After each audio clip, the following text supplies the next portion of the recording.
আলাইকুম গাইস, আজকে আমার রেসিপি ইলিশ মাছ ভুনা সরিষা দিয়ে রান্না করব। আমি মাছটা হালকা করে ভেজে নেব। এখানে রসুন, হলুদ আর লবণ দিয়ে 5 মিনিট তেল গরম করে নিয়েছি। এখন আমি এর মধ্যে মশলা দিয়ে দেবো।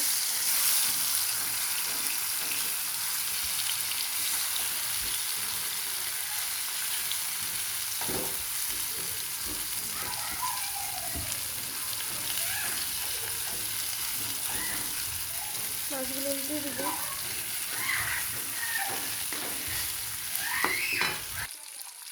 মাছগুলো তো আমি সময় হয়ে গেছে, এখন মাছগুলো দিয়ে নেব। পুলিশ সবাই রান্না করবো, তার জন্য হালকা বজি তুলে দেবো। সবে হয়ে গেছে।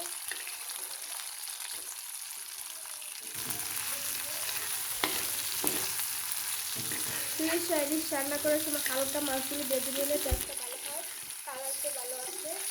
আপনারা এরকম করে ট্রাই করবেন, তাহলে আপনারা মাছের রান্নাটা ভালো বুঝতে পারবেন এবং পুলিশ ইলিশটা ভালো হবে। এখন আমি মাছ দিয়ে তুলে নেব।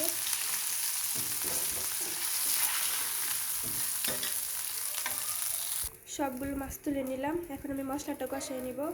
তেল গরম হয়ে গেছে, এখন পেঁয়াজ বেঁধে নেব।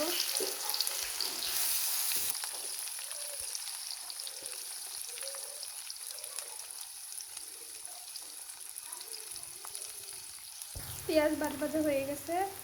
এক পর্যায়ে হলুদ করে দিতে হবে আধা চামচ।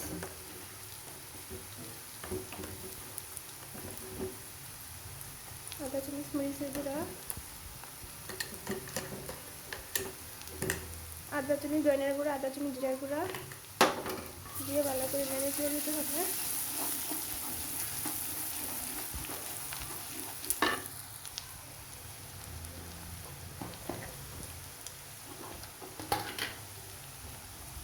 আধা চামচ আদা বাটা, আধা চামচ রসুন।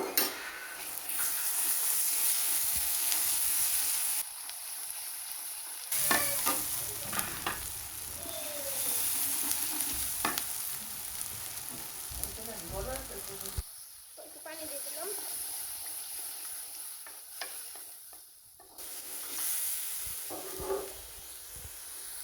এখন 2 থেকে 3 মিনিট রেখে দিব। 1 চামচ সরিষা বাটা দিয়ে দিব।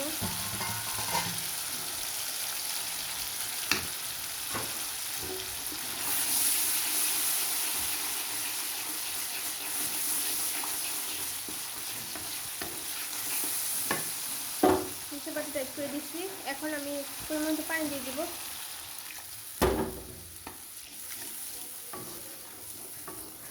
এখন আমি বলক আসা পর্যন্ত অপেক্ষা করব। তারপর বলক আসলে মাছগুলো দিয়ে দিব। মাছগুলো ডেকে দিয়ে আমি 4 থেকে 5 মিনিট ভালো করে দমে রেখে দেবো। তারপরে নামিয়ে নিব, তারপর পরিবেশন করা যাবে। এখন আমি আরও 4-5 মিনিটের মধ্যে রেখে দিলাম।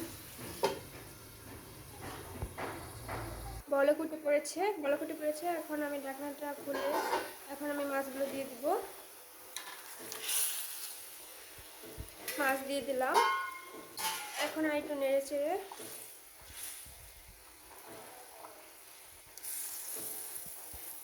রেখে দিব আর 4 থেকে 5 মিনিট। তারপরে আমি কাঁচামরিচ দিয়ে তরকারিটা নামিয়ে ফেলবো। এখন আমি ঢেকে দিলাম। তরকারি হয়ে গিয়েছে। এই পর্যায়ে আমি 3-4 টুকরো কাঁচামরিচ দিয়ে দিব। এখন তরকারিটা আমি নামিয়ে ফেলবো। দেখেন মাশাআল্লাহ সুন্দর হয়েছে, দেখেন নরম আর জুসি হয়েছে, খুবই সফট। আপনারা এরকম করে ট্রাই করে দেখতে পারেন। ইনশাল্লাহ ভালো হবে অবশ্যই। আর আপনারা আমার পাশে থাকার জন্য ধন্যবাদ। এখন তরকারিটা পরিবেশন করবো। দেখেন, তো আমার ভিডিওটা যদি ভালো লাগে আপনারা অবশ্যই লাইক করবেন, কমেন্ট করবেন, শেয়ার করবেন, সাবস্ক্রাইব করে দেবেন, বেল আইকনে ক্লিক করে দিবেন। আর আপনারা সবাই ভালো থাকবেন, সুস্থ থাকবেন। দেখেন আমার রেসিপিটা কত ভালো হয়েছে মাশাআল্লাহ। দেখেন নরম আর তুলতে সফট মাছগুলো। এটা সরিষা ইলিশ। আপনারা সবাই ভালো থাকবেন। আল্লাহ হাফিজ।